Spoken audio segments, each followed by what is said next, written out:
Okay, today my guest is Professor Mila Lazarova. I'll keep my introduction short to maximize our time with her. In the next 30 minutes or so, we'll talk about Mila as a person, Professor Lazarova as a thought leader and an esteemed scholar, and finally as a mentor to many PhD students and junior faculty. For the sake of time, I'll skip many of her accomplishments and give you a very brief snapshot. Professor Lazarova holds the Canada Research Chair in Global Workforce Management. She received the 2019 Globe Best Research Paper Award, the 2017 Emerald Literati Network Award for Excellence, 2011 International Human Resource Scholarly Research Award from the AOM, and the 2010 Carolyn Dexter Best International Paper Award, again from AOM. She just recently received the 2020 IM Division Best Paper in OBHR/OT Award, and Mila is active in the AOM and AIB. She has held various positions as chair, track chair, member. She sits or sat on the editorial boards of HRM Journal, International Journal of Cross-Cultural Management, International Journal of Human Resource Management, Journal of Global Mobility, JIBS, and Journal of World Business. Thank you, Mila, for joining us. Thank you so much for having me. Mila, what did you want to become when you were a child?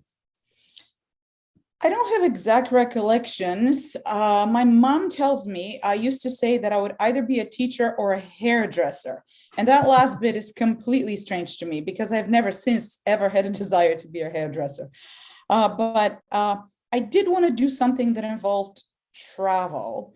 And that was quite unique to the circumstances because I'm Bulgarian and I grew in a place that was very closed off to the world. So travel was like the forbidden fruit. So I was always quite curious of what's behind the wall, literally and figuratively. So you were living in Bulgaria, and then when was the first time you came across different cultures or realized that there was an international world out there? Well, I guess it was from a rather early age.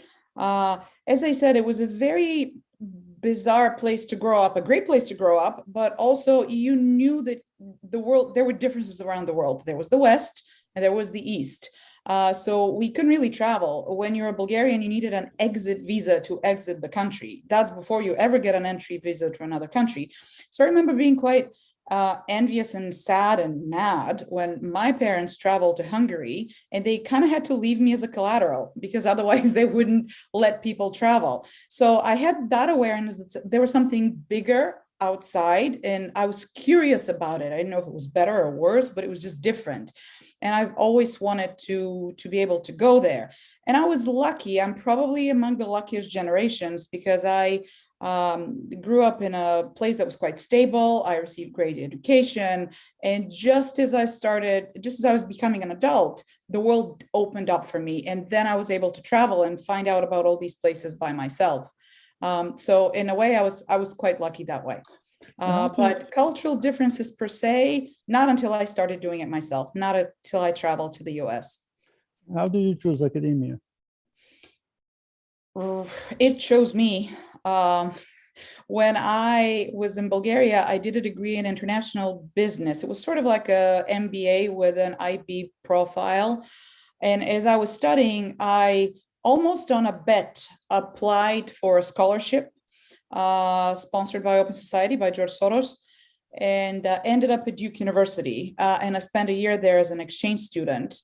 And then I thought, oh, that's a really fascinating world. Education is quite different, or at least was quite different. I hear things have changed quite a bit in Bulgaria in terms of how it's delivered, in terms of how professors relate to students, in terms of assignments, in terms of semesters. And I really quite liked the US and I liked the freedom of interacting with people. It wasn't as structured. You take a bunch of lectures and then you deliver that back to the professor. And I thought maybe I'd like to do that. It was a limited term scholarship. So at the end of it, I had to go back to Bulgaria. That was part of the condition of the scholarship, that you go back and sort of spread the word. And then I thought I really would like to go back to the US. And then somebody said, why don't you apply to a PhD program? And I did, not fully realizing what I was getting myself into.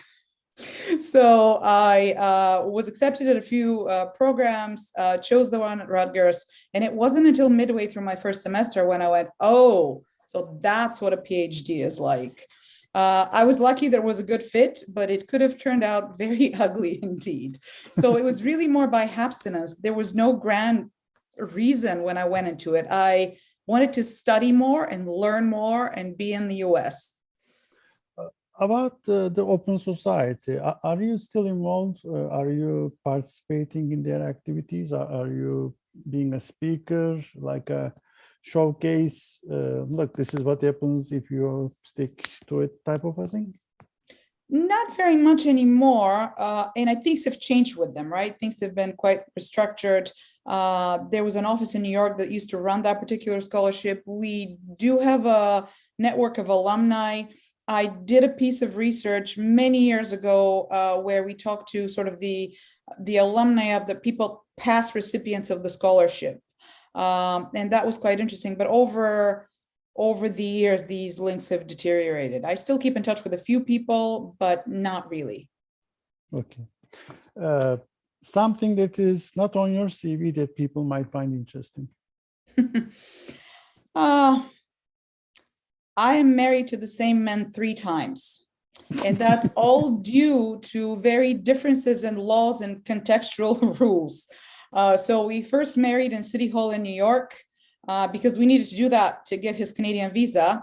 It turned out that marriage wasn't illegal in Bulgaria, so we had to do it again. And then for something else, it turned out that whatever thing you do in a church in Bulgaria is not legal in front of the city hall, so we had to do it again. So as my parents say, we hope you never divorce that guy because it would be logistically very, very complicated. It's funny. If you stopped being an academic today and think about a different career path, a second alternative path, well, what would it be? Well, it depends. If I were to indulge my passions without thinking about anything else but what I want, I'll probably do something in the arts. Like I would do a degree in art history and I'll be a curator in a museum, or I'll learn to be an art critic or theater critic. I quite love the arts. I'm not very good at them, but I enjoy them. But if I think about sort of broader purpose, something maybe helping immigrants and refugees would be where I think I could be good at, and I could sort of apply myself and feel like I'm actually contributing to something larger than tickling my intellectual curiosity. So if you get me on a selfish day, I'll go with the first choice. If you get me on a day when I sort of think about the world, I'll probably give you the second choice. Interesting. Regrets. Have you got any regrets? That's a question that I quite enjoy listening your other interviewers reply to. Not big ones. Like there wasn't anything in my life that I'd like to dial back on and be like, I wish I did that again.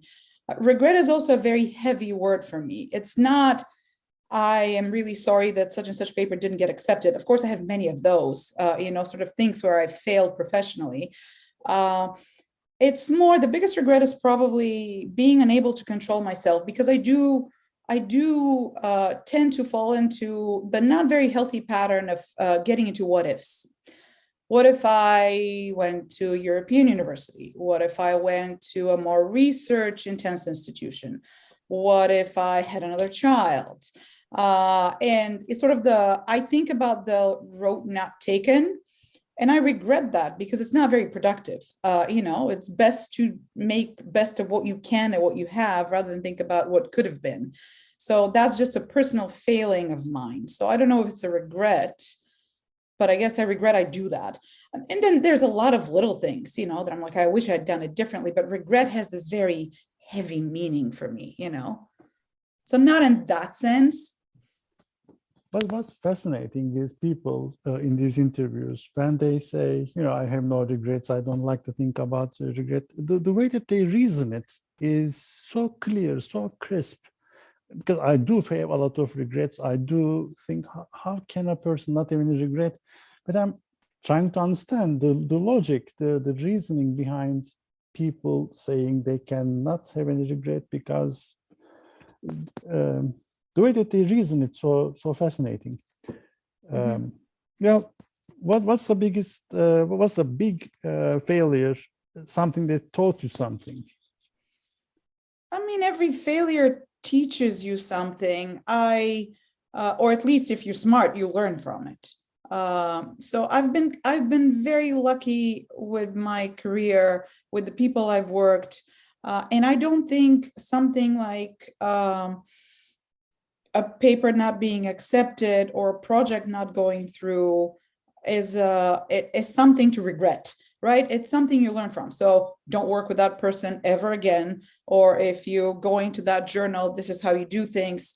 If you are advising a PhD student, here's some things you do and you don't do. Because like most people, I fall into the faulty thinking that everybody should be like me. So I approach them as if they're me. But people come into a supervising relationship from, they may be very different, have very different expectations, and not sitting down and talking about it. So I've sort of made some errors there. But I think it's more of a, you live and learn, as opposed to something that I deeply, profoundly think I messed up. And maybe this is just me being selfish and unaware. Maybe if you talk to some of the people that have worked with me, they would tell you otherwise. But I don't, and again, it's not that I'm not sorry about certain things. And it could be a language issue as well. Some of our colleagues that study language would tell you that the sort of certain things are perceived differently. And just as I said, like the word regret is just very heavy for me. What are you most proud of? Perhaps managing to craft a career that's perhaps not super conventional, not very much by the book. I've dipped into so many topics to ever be considered an expert in X or Y, but a career that I've been able to sustain over 2 decades and counting, working with people from around the world, relationships that I've forged, very interesting topics that I've gotten into, and having a blast, right? I work a lot and I'm very tired most of the time. But other than that, I'm having a blast. I'm actually enjoying my work life. And that can be said about everybody. So yes, there's, an AMR paper or a JIPS paper that I'm quite proud of in that sense. But in terms of overall accomplishment so far, it's just being able to forge a path that makes me really happy. Interesting. There's always one more paper to write. It's always this paper. Some people can't even enjoy the ones that they have scored, they have under their belts, because there's another one in the pipeline, maybe in the second round, third round. It's a continuous battle. I think it's important to celebrate those, and I do make a conscious effort to do that. It doesn't have to be anything big, but you buy a bottle of good wine and have it with your partner, or take a colleague to lunch, because work never ends. I don't know if you've ever done that, but I keep going, oh, this week is very busy, but next week, as soon as this project's over, I'm going to have some time to think about this. That day never comes. There's always something that comes along, right? It's a review, it's a paper, it's a student. So you need to consciously take the moments and pause, even if it's just for an evening. I find that quite healthy. Perfect. About research, let's switch to research. How do you explain your research to people who don't read your work regularly? And why is your work important?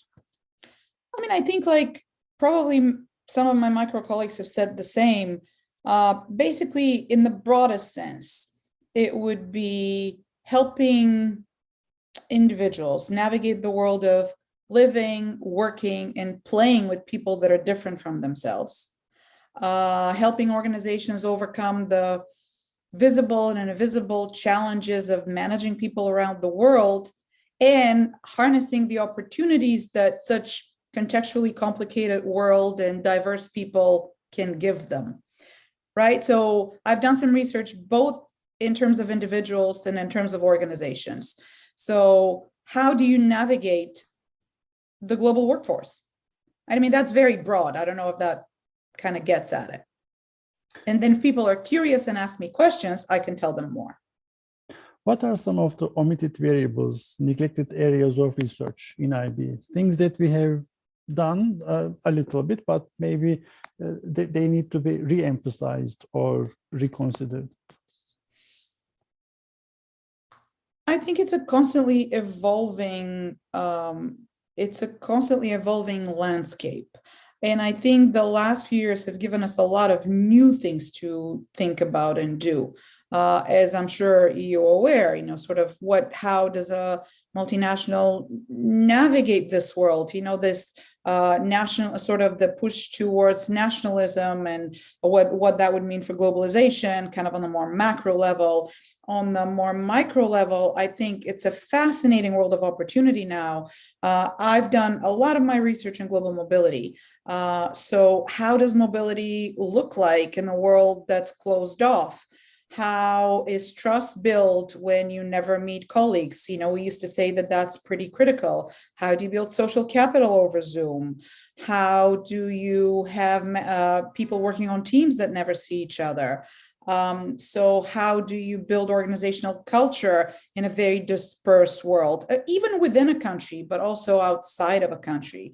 So I think this pandemic and the social and political changes, even preceding the pandemic, that have created a great mix for us. So there's so many things to pick from. I don't think that, I think we need to be respectful of research that has happened in the past, but also not hold it on a pedestal. And I think when we reevaluate past research, we must be both understand, like, when did research take place? Oftentimes you see people write about a piece of research that was created in the 80s, and they'll criticize the heck out of it because it's not methodologically complicated enough, or it didn't consider this or that. I mean, and that's fair, but you have to be contextually cognizant. This was back in the 80s when we knew these things, but we didn't know these things. When we had certain methodological approaches that didn't exist then that exist now. So you take it for what it can offer and run with it, but don't try to bury it and say it's just horrible, horrible research. I'm sure there are instances where things must be revisited, but I kind of find that sometimes especially younger scholars that haven't been in the field for so long find it super easy to criticize old research and think they're doing something that nobody else has done prior to them, where it's really a lot of things they can learn from past research and integrate in their work moving forward, that they're just like, oh, that's from 1982. Whoever cares about that? Yeah, then you don't even read that anymore. Yeah, so, exactly. About state of idle curiosity, about creativity and the mind wandering to come up with an interesting research topic, new questions. What's the process for you? How does your thinking work? Well, and again, that's when sort of going back to the question of what am I proudest of, and then maybe perhaps that is can sometimes on some days could be a regret for me. It happens organically for me. So I started working on expatriation, and from that I came into work-life balance issues, and from that I came into career management issues, and from that I moved into careers more generally, and careers in a comparative sense. Then it's through expatriation that you started thinking a little bit about organizational strategy and staffing strategy, and then standardization and localization of practices. And then from that point, thinking about the role of context, thinking about how multinationals can influence context and not really, it's sort of the leverage that they had to fit or not fit in a context. So it has really evolved. And I was just in a conversation earlier today where people were talking about forging a very strong research identity, and how some scholars feel very strongly, you have to pick a field. Okay, so you're the person that is, South Korean multinationals and investment, for example, right? And you basically play in your lane, run in your lane, and that's how you maximize your accomplishments. Sort of your publications are streamlined. You don't have to find everything about a new area of research every time you write a paper. And I think it's fantastic for those people that can do it. I have meandered. I have meandered a lot. And that has made life very difficult for me because it takes me a while to understand something about a field. We just did a paper, for example, we had to learn a lot about labor economics because it was quite relevant to what I was doing. But that's what keeps my mind interested, right? Rather than reading the same paper over and over again. It's not necessarily most productive for my career. And I'm lucky enough now to be at a stage of my career when I can afford that. But I was always like that. So you find a nugget in a paper and you take it and run with it. And wonderful things can happen, but it's not free. It comes at a cost. It comes at a cost of not being particularly focused. So it's a bit of give and take. It works for me. It doesn't mean it's going to work for everybody. So you mentioned labor economics and learning something new so that you can write and contribute to our field. So about interdisciplinary research or multidisciplinary research, what's your take on it for the field? Do we need, for example, in international HRM, do we need more psychology, or are we supposed to be more focused? I don't want to say, one model is better than the other one, but there are some advantages, disadvantages to it, especially for a field like ours, which is maturing, but also the questions are changing quite rapidly, and then the issue becomes what is important, what is recent, what is valuable to study. What's your take on interdisciplinary research? I mean, I think it's easier said than done. That's one thing to bear in consideration. And I think it's necessary. I think it's absolutely necessary because the world is far more complex than arrows and boxes, right? There's a lot, and especially in IB. I mean, a lot about IB is about the context and how context can change everything. So some pairings are more natural. So HR and psychology, or, HR and sociology, than HR and medicine, for example. But I just worked on a paper with Helen Cherry, a colleague and a great friend of mine, that looked at mobility in occupational health and safety, where we dipped into many of the journals that are from medicine or health, occupational health and safety research. And we found out that when we were trying to code things, it was so incredibly difficult because the terms that they were using were quite different. We wrote the paper. I'm very proud of it. One of my recent accomplishments that I'm quite proud of. And it was a very interesting exercise just to see that different fields look at the world with different glasses. And if you have to be pragmatic about it, again, it's probably something one does once you've secured your tenure and your position. But in a way, even saying that, I want to pinch myself a little bit, because I think if you approach the world understanding that it's not just your narrow field, the potential for contribution is so much greater, right? So the short answer to your question is yes, it's needed, but it's also difficult, and you must be mindful of that. How do you deal with the referees and associate editors who are, let's say, they are not used to entertaining interdisciplinary papers? They would like to think in terms of their field, their area, their citations, their journal citations. How does that paper, occupational health and safety paper, play out? The review process. How do you manage that?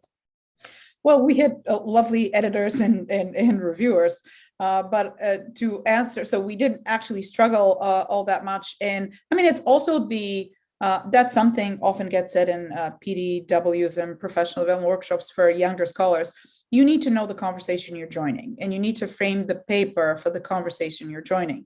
So we framed it for people that do work on global work and mobility, and we use the terminology. So it was on us to sort of translate research so that it is palatable to people that work in that area. So I think you need to decide how to frame your paper and frame it as such.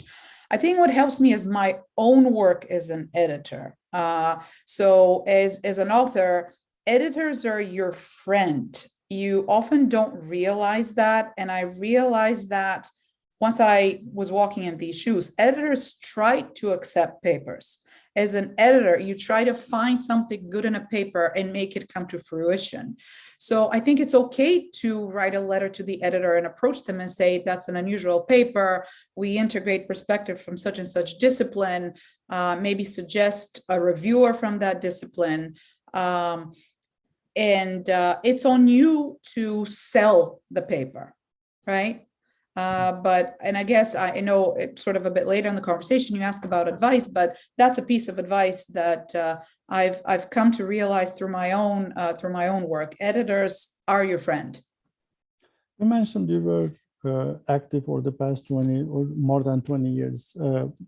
In your opinion, what's the progress? What is the process of the evolution in the fields from where we were and where are we headed to? In your opinion, what's the evolution? I think I've seen a lot more diversity, not in terms of diversity, the topic of diversity, but diversity of scholars, diversity of perspectives. It's no longer dominated by scholars from Anglo-Saxon countries, a diversity of methodological approaches. So in sort of the more micro topics, there's been a lot of qualitative research. There have been topics that previously were not considered to be within the domain of international business, like language. I'm fascinated by work on language. I don't do that myself. I just read the papers with great interest in language and identity and how that influences how people work in a team or work in a multinational company. So I've seen broadening perspectives in every and any possible way. And I'm finding that refreshing. On the downside, and again, downside from a pragmatic standpoint, there is so much out there on any topic now. If you Google Scholar almost any topic, you're going to see exponential growth in, looking in so many of the things that we write about. So trying to figure out what part of that you must read and what part of that you can leave aside can be challenging. But I think it's much more colorful out there in every possible sense. Mila, when you were going through the program, PhD program yourself, who was your mentor, advisor, who had the most influence on you? My advisor was a person you interviewed on this, Paula Calgary. Oh, yeah. Yeah. And what was the best advice you received from her? Everything about Paula is wonderful. I think the best thing she did was treating me as a colleague in training from day one in the PhD program.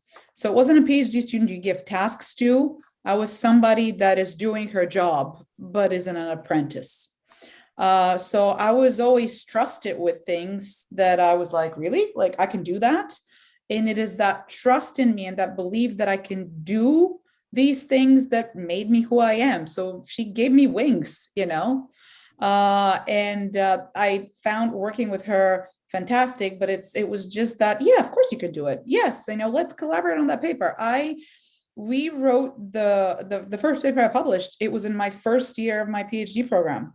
And I thought, I'd take a while to earn that, but she made it happen.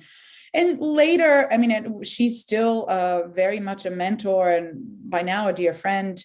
I go to her for advice. I'm applying for promotion. Who are people you think I should, I should put on my list of potential reviewers, or I'm dealing with such and such issue. What would be a good way to do that? A great piece of advice she gave me was about imposter syndrome. I hadn't heard about that. And as I was getting my first job, she talked to me about imposter syndrome, and I'm glad she did, because I do often feel like an imposter. And then I stopped myself and I said, but that's okay. She also taught me about women and negotiating salaries, because we're not that good at that. So I used that advice as I was negotiating my first salary. So just overall, but we have a relationship that spanned well past my PhD program. Interesting. Which skills were most difficult to develop over time? Uh, Personally, for me, the skill that I have not kept up, and I regret, there you go. Now I have a regret for you. I have not kept up with the world methodologically. As you know, it has exploded with, innovations in terms of method. And I was very good at it until I wasn't. And as you become a bit more senior and start working with students, they become better at the newest and the greatest method. And you kind of put that aside, or I did. And then after a while, you've fallen off the train a little bit. So I do my best to make up. I, do statistical horizon seminars or courses, and I read up, but I can never quite get up to speed. And I do find that as a limitation of my work, even as a reviewer, as an editor. Sometimes I'm not entirely sure if what I'm reading is correct. So I'm finding that challenging. So my personal challenge is that I, not by design, not by plan, just by being overworked and worrying about other things, I kind of fell on the methods train. And I would caution others against it, because that's a very transferable skill. And you do need that. So again, I'm trying to stay, but it's very difficult. So Very few people are up to date on the methods, actually, especially at the very, very top level of the field. Very few people. Yeah, I mean, I've found that I'm good with sort of theory building, and people sort of use me in the best sense when we collaborate for that. And you can't do everything, right? I mean, there's only 24 hours in the day. But I think I let it go a bit. Yeah, but deteriorate a bit too far. It's about dedicating enough or an amount of time every day or every week for learning a new method or learning the code in Stata. And there are, discussion boards in Stata that people talk about, this is the way that you do it. This is the structure of the database. This is how it should look like. These are the secrets to how to do it.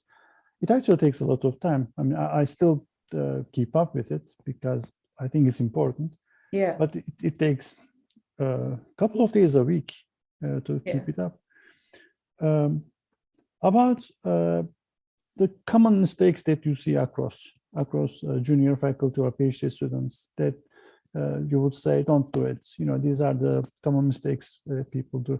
What are some of the mistakes that you see common among them?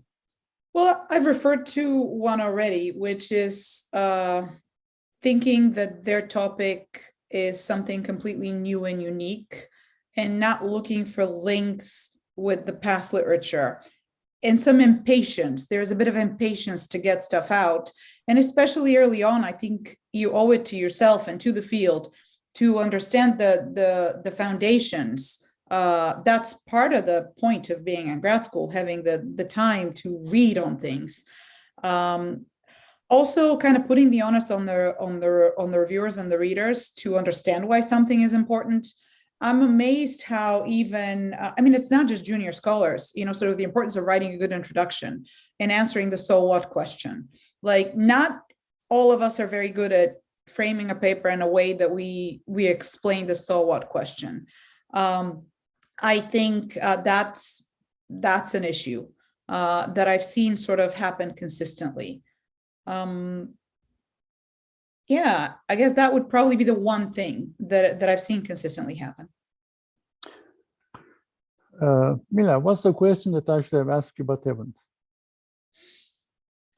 I don't know, something more frivolous, like what 3 people, dead or alive, you can invite to dinner and have a conversation. There was a question in my oral exam, in comp exam.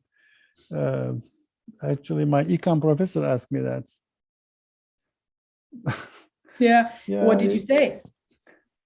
They asked me 6 people, and they said 6 people from different fields, and you're going to entertain them. You have to give them a research question, and then they gave me an assignment. Actually, it was a 2-day comprehensive exam, oral exam. I needed to write a letter to someone I admired, and I wrote a letter to John Nash, and I spent easy 10 days writing that letter. Oh. So pick an idol, pick a person that you admire the most, that you haven't met before, and you got only one chance to make a fool of yourself. And you're going to ask a research question to a person. And I picked John Nash because I was really into Nash equilibrium at the time. That was the most difficult letter I've ever written in my life. How do you impress John Nash, who has done everything, who has seen everything? He's clearly superior to you in faculties. Yeah, I answered that question in my comp exam. So here you go. Who are the three people that you would invite for a dinner party to entertain? And what would you talk about them or with them? Well, I mean, but this would be sort of non-academic, right? So I mean, I could think about it academically, but if you, again, sort of indulge my more frivolous side, okay. I'm going to say, I mean, just Stephen Sondheim just died, and I'm quite fascinated by his music and his musical. So I'd invite him, even though I'd probably make a fool of myself because I'm not that versed in this. I'll invite Lin-Manuel Miranda because he just exudes energy. And again, I want to hear about how he approaches his music and the world. Maybe, I don't know, like a Noel Coward, like a playwright that writes about, sort of irony in a fantastic way. So that's my mood today, right? So I think on different days, I may give you a different answer. It's the end of a long semester. It's the middle of a very long pandemic. So I need some lightness. So currently, I think that would be my guest list. But in a couple of months, it could be, quite more intellectually heavy. I'm curious. Do you entertain? I mean, before the pandemic, did you used to entertain people, collect these not eccentric, but different people? Not so much, but not because of lack of desire to do so. It's simply the environment I'm in. I think ever since I've been in Vancouver, a bit less so. It's just the university itself is it's not a very it's a lot of fantastic people. So in small batches, yes, in small batches, but not in a big raucous dinner party with people swinging with cocktail glasses. Plus, real estate in Vancouver is extremely expensive. So you don't get to have a big house to entertain. But in an ideal world, that would be fantastic. And you would be invited. Perfect. Academy of Management is in Vancouver. I'm looking forward to it. We missed one, unfortunately. 2 years ago, it would have been in Vancouver. That's right. True. Yeah. So hopefully in a few years. Hopefully, after the pandemic, hopefully. Mila, thank you so much for your time. This was very interesting. I learned a lot. I'm sure the audience will agree with me. Thanks. Thank you so much. I enjoyed it.